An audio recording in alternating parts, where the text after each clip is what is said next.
What kinds of things does your inner critic say to you? If it's anything like mine, it's probably stuff like, "You're such an idiot. I can't believe you said that. And you're not smart enough. Don't apply for that job. Don't even bother." If you can relate, this video is for you. Stick around to learn how giving your inner critic a name is the psychological tool you need to keep that voice in your head from sabotaging your life. And find out the silly name that I, a super serious psychologist, gave to my own inner critic. Hi, I'm Dr. Amanda Wetegrove-Romine, a licensed psychologist, and it's my life's mission to help women recover from the depression and anxiety that comes with being a perfectionist. I'm here to teach you simple, evidence-based strategies to keep perfectionism from sabotaging your life. And this is the second video in a series called Quieting Your Inner Critic. If you watched my first video, which I linked below, I talk about why we have an inner critic in the first place. As a reminder, it developed as a way to keep us safe from threats, including getting kicked out of our tribe. But if your inner critic is anything like mine, she's developed a mind of her own and can be pretty damaging if left unchecked. The first thing I want you to understand is this: your inner critic is not you. This may be hard to believe because the voice is coming from inside you, right? I mean, you hear it in your own head. But what I mean is that the voice is likely made up from a host of different people and sources. If you listen closely, you might hear your inner critic repeating the same things your parents, grandparents, teachers, coaches, religious leaders, and other caregivers said to you growing up. You might hear the messages that came from your friends at school or the culture you grew up in. You might even hear messages that came from TV or magazines. For example, for many of us women, our inner critic tells us we need to be skinnier, and that's the direct result of our culture's unhealthy obsession with a Western European thin ideal, which we get bombarded with in TV and magazines. The second thing I want to drive home is that when left unchecked, the inner critic can cause us harm. We all have an inner voice, and it can be quite helpful in certain situations. If you go back to the first video I did in this series, I explain how. But when the voice is highly critical, nagging, meaning it just won't stop, and it keeps you from taking chances and putting yourself out there in ways that could be good for you, there's a good possibility you will develop depression and anxiety, feel very lonely and disconnected, and experience a lot of regret and shame. So how do we keep that voice in check? I'm going to share 4 ideas. Giving our inner critic a name, acknowledging it with curiosity instead of shame, thanking her and moving on, and finding a caring committee to develop your inner nurturer. So what exactly do I mean by giving your inner critic a name? First, let's talk about a concept in acceptance and commitment therapy, or ACT for short, called diffusion. Diffusing from our thoughts helps us get distance so that we don't automatically buy into those thoughts.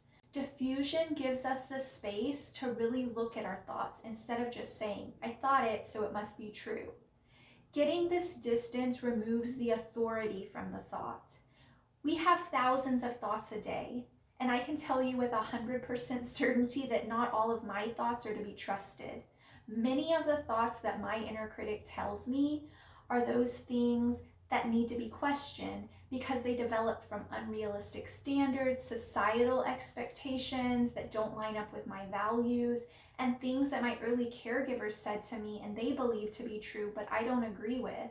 Thoughts like my body shape needs to be different, or I'm not smart enough to try that, or because I'm a woman, I should do certain things, or I shouldn't do other things. One of the most helpful ways I've found to diffuse from my inner critic is by giving her a name. Sometimes people come up with a silly villain or another character that's hard to take seriously. I've worked with clients who have given their inner critic the name of their own critical caregiver once they figured out that most of the criticism were the messages that they were getting from that person. I wanted to give my inner critic a name that was so different from anything I hear on a regular basis that it would almost be jarring. And so I named my inner critic Gertrude. And over the years, I've come to imagine her as like this old German aunt who everyone just knows is super critical and no one really takes seriously. You all know what I'm talking about. We all have that person in our life.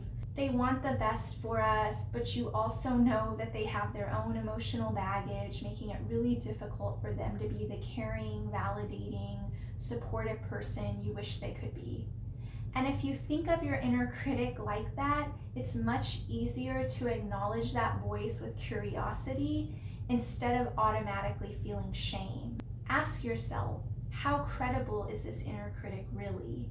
Is she telling the whole story? Is she leaving out important details? Is she placing all the blame on you? And then maybe think, that's an interesting point, but I'm not going to automatically buy into that. Like maybe there's something in the criticism that may have some credibility, but you're really going to do your research before you 100% buy into that story. You're going to collect the data before you agree with it. This is what I mean by looking at your inner critic and what she's saying with curiosity instead of shame. Now let's talk about thanking your inner critic and moving on. When you start interacting with your inner critic in this more diffused way, you can maintain more objectivity rather than being eaten up with shame. You won't get so hung up on self-critical thoughts. You can remember that your inner critic developed as a way to protect you from potential threats and to keep you from taking risks that might hurt you. When you look at your inner critic in this way, you're able to say, thanks for the feedback, and just move on. Instead of ruminating on the judgmental, critical thought and feeling awful about yourself because you believe it, you can distract yourself by moving on to the things that bring you real value. You can better focus on engaging with your values rather than avoiding activities that might bring you joy because your inner critic told you you're too stupid or too out of shape or too whatever to try them. The last idea I want to share is from Dr. Rick Hanson's TED article, which I linked below.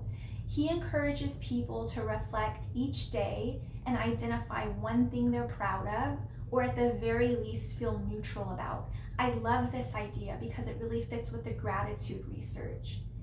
He explains that the same way an inner critic developed from critical messaging, critical caregivers, that we can also develop an inner nurturer. And he says we can get feedback from people who care about us. And their words, if you think about them when you hear your inner critic, can help create an inner nurturer that will balance out the critical thoughts.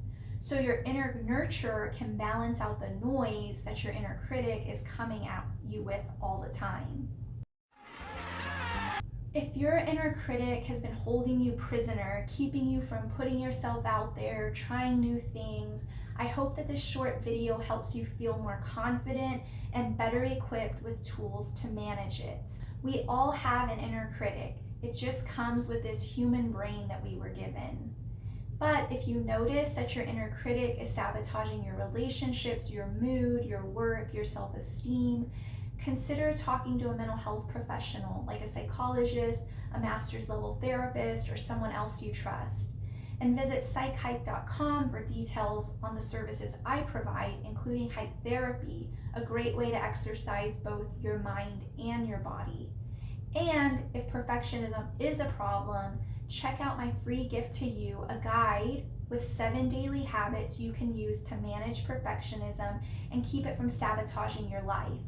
Like I said, it's my life's mission to help women struggling with anxiety and depression recover and reach their full potential.